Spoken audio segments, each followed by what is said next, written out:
करते जो पहुंचे नहीं हैं। पहुंचे हो सो पूछे तिनके एक ही बात। साहब कहते हैं जो पहुंचे हैं उनसे पूछो, उनकी बात एक होती है। इसलिए सब संतों का एक मत होते हैं, बिच के 12 बात।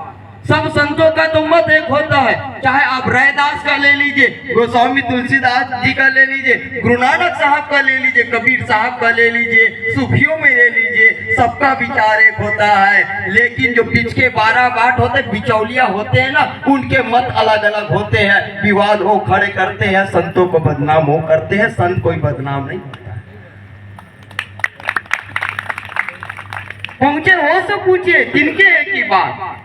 जो दिल्ली जा चुका है, लाल किला देख चुका है, उनसे पूछिए, वो लाल किला के बारे में बताएंगे। जो आगरा से आए ताजमहल के बारे में बताएंगे, लाल किला के बारे में नहीं पता उनको।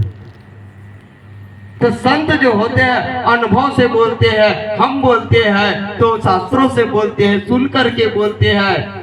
लेकिन संत बोलते हैं तो अनुभव से बोलते हैं, और अनुभव से बोली गई बात जो है कभी झूठ नहीं होता है, असत्य नहीं होता। इसलिए सदगुरु कबीर का जो ज्ञान है वो अनुभव के शिखर में उतर करके सदगुरु कबीर साहब ने अपनी बातें रखी है। इसलिए संसार में कोई भी कितना विद्वान हो, ज्ञानी हो, प्रखंड पंडित हो, सदगुरु कबीर साहब के शब्दों को काट नहीं सकता। ऐसा काटने वाली है सदगुरु कबीर साहब का वाणी, क्योंकि अनुभव से जब वो बातें हृदय से निकलती है तो सीधा हृदय में जाकर घर कर लेती है।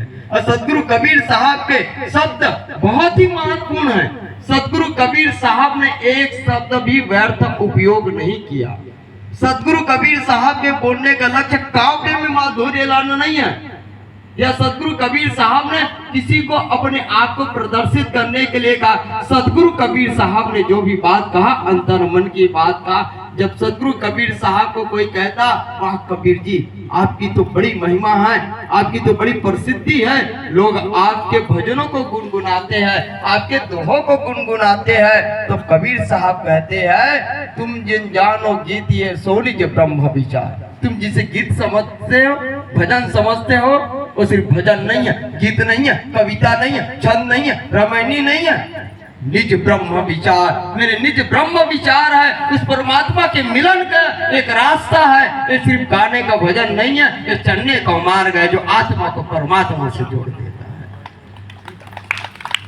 सदगुरु कबीर साहब का चाहे एक साखी भी उठाकर ले लीजिए, वो आत्मा को परमात्मा से जोड़ने का मार्ग बनाता है, रास्ता, एक सेतु बनाता है।